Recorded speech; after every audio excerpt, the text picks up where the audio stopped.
On en parlait juste dans le podcast par rapport aux femmes en affaires, par rapport aux femmes qui se lancent, par rapport aux femmes qui prennent leurs finances en main. On a beaucoup d'hommes et moi, quand je me connecte souvent avec les gars qui suivent notre formation, je leur dis hey, faites-le avec votre blonde, tu sais.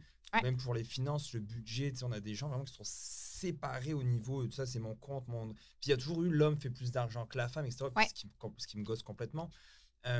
Les femmes, toi, dans ta communauté, qui se disent je veux investir ou enfin je veux me lancer, je veux investir en moi, c'est quoi leur plus grande crainte? Est-ce que c'est parce que c'est des femmes? C'est pourquoi ton auditoire, il y a beaucoup de questions dans ce que je dis, mais... Oui,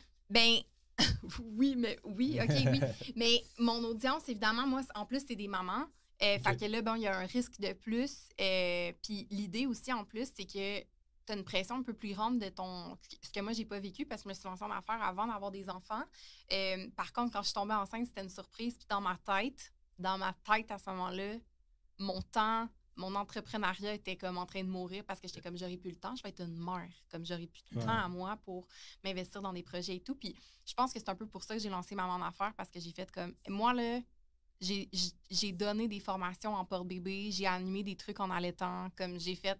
Tu sais, j'ai assisté à des réunions, justement, genre avec la coquille des mains, puis tout, puis tu sais, autant que des fois, je suis comme, oh mon Dieu, j'aurais aimé ça avoir plus de temps tranquille avec bébé, autant qu'il n'y a pas eu de limite, ça n'a pas été une limite à mon... Puis moi, ça, c'est cette découverte-là qui m'a poussée à aller plus loin parce que justement, j'ai fait comme, pourquoi je pleurais en me disant que j'aurais plus le temps pour mes projets, puis que j'aurais plus le temps de lancer des entreprises, puis que j'aurais plus le temps de faire mes affaires, quand dans le fond, tu sais, oui, ça prend une gestion, mais c'est clairement possible d'être maman et d'être en affaires et d'avoir des projets et d'avoir des rêves et de faire de l'argent. Je pense que le frein, évidemment, c'est la charge mentale puis l'argent, là, évidemment.